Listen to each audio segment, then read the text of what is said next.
Muito boa tarde, nova parte do consultório de quinta-feira. Endometriose é sobre esta patologia que falaremos agora. Trata-se de uma doença ginecológica, inflamatória e crónica, marcada pela presença de tecido similar ao endométrio fora do útero. Vamos melhor conhecer este tópico com a doutora Susana Maia, do Grupo Trofa Saúde, unidade de Vila Nova de Gaia. Muito bem-vinda, muito obrigado por estar connosco no consultório, para falar de algo que vem sendo recorrente nos pedidos que vamos recebendo dos telespectadores. É um tópico importante, incapacitante para muitos elementos do sexo feminino. Porque é que é relevante falarmos hoje desta matéria? Bem-vinda. Antes de mais, muito obrigada pelo convite.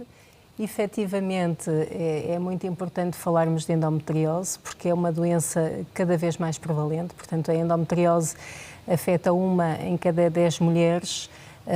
A nível mundial, cerca de mais de 190 milhões de mulheres. E, conforme disse, o principal sintoma é a dor e, portanto, esta dor, que eu já vou falar se calhar um bocadinho mais à frente de que tipo de dor, condiciona e, efetivamente, tem um impacto negativo na qualidade de vida da mulher, afetando as suas relações interpessoais, afetando a sua capacidade de estar na escola, a sua capacidade de trabalhar e com consequências negativas na sua vida de uma forma em geral.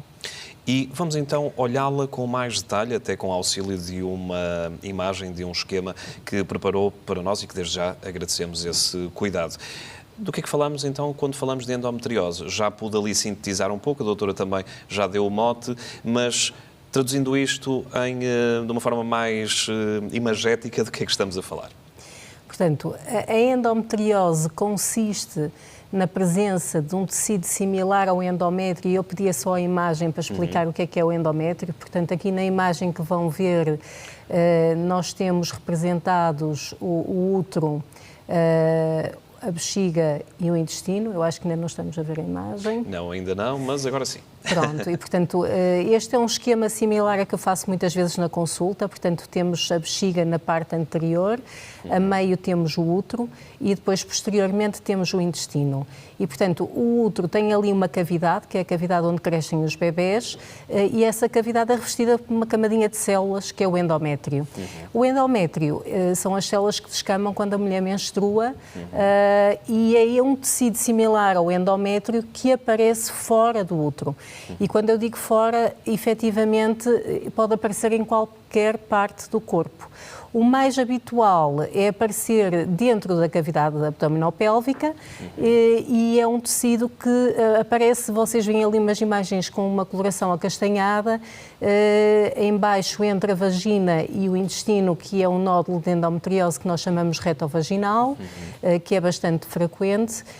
E depois ali um nódulo entre a vagina, entre a bexiga e o útero, que é um nódulo de endometriose vésico-uterino, e como devem calcular, a presença estes nódulos nestas localizações vão condicionar sintomas.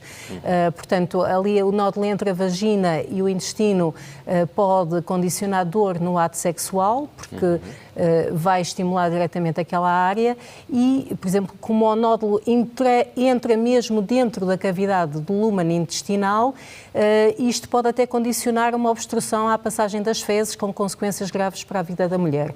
E, portanto, estas são localizações mais frequentes, aqui o espaço retovaginal.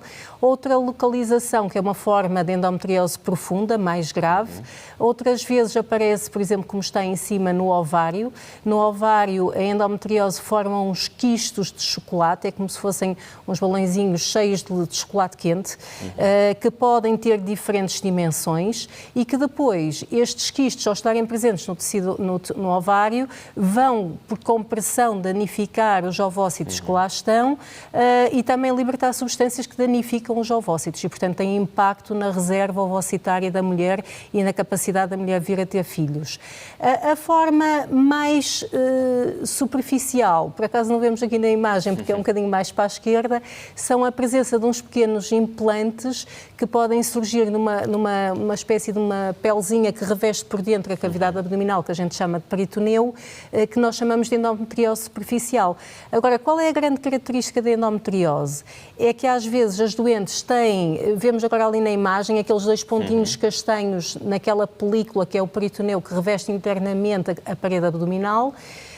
E uma grande característica da endometriose é que às vezes temos doentes com lesões tão pequeninas como aquelas que estão ali a ver e que não se veem, por exemplo, nos exames de imagem, que nós não conseguimos palpar, nem é visível, mas que podem causar muita dor. Às vezes temos nódulos, como aquele que está ali entre a vagina e o reto, ou o reto sigmoide, e a mulher não ter dor. Portanto, às vezes temos doença anatomicamente muito exuberante e pouca sintomatologia, e outras vezes temos doença muito pequenina em termos de anatomia e que causa muita sintomatologia. E pode existir também depois alguma confusão e um erro de identificação do próprio paciente, pensando que tem uma patologia, por exemplo, pode pensar que tem hemorroidas ou uma patologia hemorroidária, e estamos a falar de uma situação de endometriose, porque, sem fazer o devido exame e a devida observação, pode existir essa confusão. Têm sido, assim, casos em que há uma assunção de que pode ser uma questão e, quando chegam à consulta de ginecologia, percebem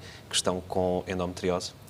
Sim, nós temos situações em que as senhoras, por exemplo, pensam que têm infecções urinárias de repetição, e que, na verdade, têm um nódulo de endometriose vésico-uterino, portanto, entre a bexiga e o útero, por vezes que até invade completamente a parede da bexiga, e que pode, ciclicamente, na altura da menstruação, ter saída de urina com sangue, portanto, também descama internamente, e, portanto, a mulher pensa que tem infecções urinárias e é uma endometriose.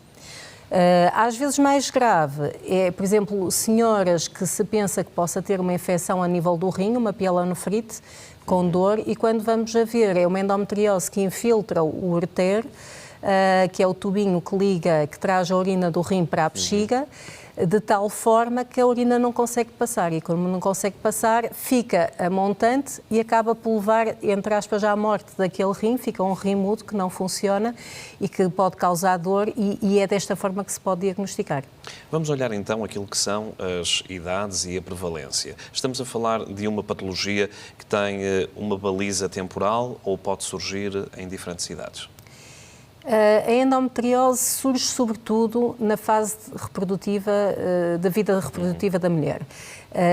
2/3 dos casos, as mulheres iniciam a sintomatologia na altura da adolescência. Pensava-se e acreditava-se que quando chegasse a menopausa já não haveria mais sintomatologia da endometriose, mas não é bem assim. Portanto, cada vez temos mais situações descritas de mulheres na menopausa que têm sintomatologia da endometriose. Vamos olhar então também este tópico frequências, já falamos sobre ele muito levemente. Temos o exemplo português que, na sua perspectiva, caminha em que sentido? Como é que estamos relativamente a esta doença? Sabemos que existe um acompanhamento muito diversificado, seja no público, seja no privado. Aliás, o Grupo Trofa Saúde é exemplo disso. O acompanhamento que existe neste momento é o suficiente, é o necessário para o número de casos que vão surgindo? É assim, o acompanhamento podia sempre ser mais, não é? Portanto, efetivamente, graças a várias iniciativas como esta, cada vez mais a população e os profissionais de saúde estão conscientes sobre a endometriose, e dessa forma é que nós conseguimos efetivamente obter um diagnóstico mais precoce. Recentemente foi feito em Portugal um estudo, o estudo Vivendo, elaborado pela Sociedade Portuguesa de Ginecologia, pela Associação Portuguesa de Doentes com Endometriose, que é a Mulherendo, e pela Gideon Richter, e esse estudo está publicado e, portanto, ou está em publicação, mas eu assisti recentemente a alguns resultados, em que, efetivamente, aqui em Portugal, nós temos um atraso no diagnóstico. Portanto, imagine uma mulher que tem sintomatologia e que procura ajuda médica, e o tempo médio entre a primeira consulta e o diagnóstico, nesse estudo, nas mulheres estudadas, foi preciso 4 anos. E, portanto, a nível mundial estamos similares ao que acontece a nível mundial. Já esteve pior, porque há 15, 20 anos não se falava de endometriose como se fala hoje em dia.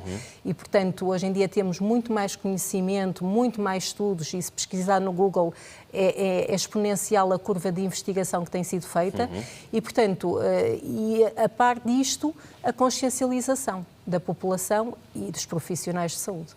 E também que é importante fazer na comunicação social, que é o trabalho que hoje, na realidade, também estamos aqui a fazer. Recordando os sintomas mais frequentes: dor ao evacuar, dor ao urinar, dor no ato sexual, fadiga e depressão não devem ser aliados, mesmo que não se tenha presente que pode ser este fator. A porta de entrada, como sabemos, também noutras patologias, um médico assistente, um médico de família, mas este acompanhamento por parte do ginecologista, da ginecologista, deve, na sua perspectiva, acontecer a partir de que momento? É assim, uma mulher, qualquer que seja a faixa etária, que tenha dor, a dor na menstruação é realmente, se calhar, o mais típico. Mas qualquer tipo de dor pélvica, não é? Urinar, evacuar, como mencionou, nas relações sexuais, deve ir a um ginecologista. Eu queria só ressalvar que às vezes a dor pode não ser pélvica, não é? Portanto, nós temos situações de endometriose, por exemplo, a nível torácico, a nível pulmonar, e a pessoa pode, na altura da menstruação, ter, por exemplo, tosse com saída de sangue. E pode ser uma endometriose pulmonar.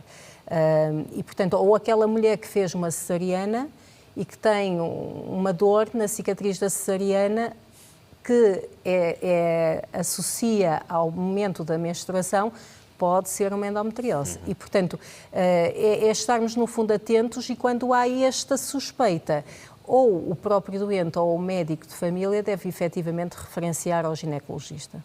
Vamos a um tópico duro para muitos e para muitas, a questão da infertilidade. Estamos a falar de uma patologia, a endometriose, que pode causar infertilidade? A endometriose pode causar infertilidade. Efetivamente, 30% a 45% das mulheres com infertilidade apresentam endometriose. E isto deve-se a vários fatores. Portanto, todo este estado inflamatório pode condicionar uma redução da reserva de ovócitos. E depois, a endometriose tem uma característica que pode causar aderências entre os órgãos. E, portanto, ao causar aderências entre os ovários, as trompas, o útero, o intestino, leva a uma distorção da anatomia normal e, desta forma, dificultar a possibilidade de gravidez da mulher. Temos ainda outra situação, quando a endometriose se localiza mesmo no ovário e é bilateral, ou seja, ambos os ovários têm endometriomas, isto ainda vai ter um impacto muito maior. Se associarmos a isto a idade da mulher, o impacto é ainda maior, porque a mulher nasce com a sua reserva de ovócitos, à medida que a idade avança, vai perdendo em número, em quantidade e em qualidade, e, portanto, uma mulher com 35 anos, com endometriomas bilaterais do ovário, este impacto pode ser muito grande. E, portanto, está até recomendado uma mulher com 35 anos com endometriose que não pretenda, que não tenha filhos e não pretenda ter filhos naquele momento, que proceda a uma criopreservação de ovócitos. Estamos a falar de uma circunstância, esta preocupação com o quadro ou não de infertilidade, que altera por si só também a qualidade de vida. O fator psíquico aqui está muito em cima da mesa. Estamos a falar de uma redução clara da qualidade de vida das doentes, neste caso com endometriose? É uma redução enorme, porque a dor é algo subjetivo. E, portanto, a mulher dizer que tem dor, não é? Muitas vezes é incompreendida e é uma dor cíclica, mensal, é uma dor que até pode ser quase diária em algumas fases da vida e, portanto, isto acaba por realmente, na família, no contexto familiar, de amigos e sobretudo, no contexto laboral ou da escola, não ser bem compreendido. Existem vários estudos neste campo. Existe um estudo realizado em 2013 que demonstrou claramente isto. 51% das mulheres apontaram que a endometriose tinha um efeito negativo no trabalho, com necessidade de reduzirem, 48% delas reduzirem o horário, o número de horas que trabalhava. 50% dessas mulheres também tiveram um efeito negativo nas relações interpessoais, 19% inclusivamente focaram que a endometriose tinha sido a causa do divórcio, porque isto é preciso também depois que o companheiro entenda aqui a doença, porque esta doença pode causar dor no ato sexual. E 47% das mulheres neste estudo que eu estava a falar referiam dor no ato sexual, com necessidade de interromper o ato sexual ou até mesmo elas evitavam. E, portanto, isto em termos de impacto tem um impacto enorme, quer no bem-estar físico, quer no bem-estar mental e social das mulheres. Vamos voltar ao diagnóstico, porque é importante focar este tópico e o devido acompanhamento médico clínico destas circunstâncias. Como é que se consegue traçar um diagnóstico exato? Imagino que através de meios complementares de diagnóstico, da observação também in loco. Como é que ele se processa, este trabalho clínico? Olha, o diagnóstico, a primeira coisa é ouvir as doentes, os sintomas que elas referem e, se elas não referem, questioná-las. Pronto, é importante perguntar se tem dor na menstruação. Depois, com os sintomas, realizar o exame ginecológico. Às vezes, quando colocamos o espéculo, algumas mulheres já têm lesões visíveis de endometriose a nível da mucosa vaginal. Outras vezes, ao realizar o toque bimanual, que é um exame em que nós mobilizamos o útero, nós percebemos que o útero não mexe e isso significa que há ali aderências e é também um sinal sugestivo. E outras vezes palpamos nódulos ou a doente tem dor. Quando temos todos estes achados, e mesmo que não tenhamos, porque a endometriose pode ser mais superficial, impõe-se fazer uma ecografia ginecológica, normalmente por via endovaginal. Pode também ser feita uma ecografia até transretal e uma ressonância magnética pélvica. Estes exames podem efetivamente mostrar-nos lesões mais profundas que de outra forma não conseguíamos ver. Ouve-se muito dizer que há um atraso substancial no diagnóstico. Já falamos sobre isso, que acompanhamento é que é feito na realidade portuguesa, está ajustado, mas este atraso a que é que se deve? Não será apenas à circunstância ao nosso estado da arte em Portugal, imagino eu? Não, um dos principais pontos é a normalização da dor.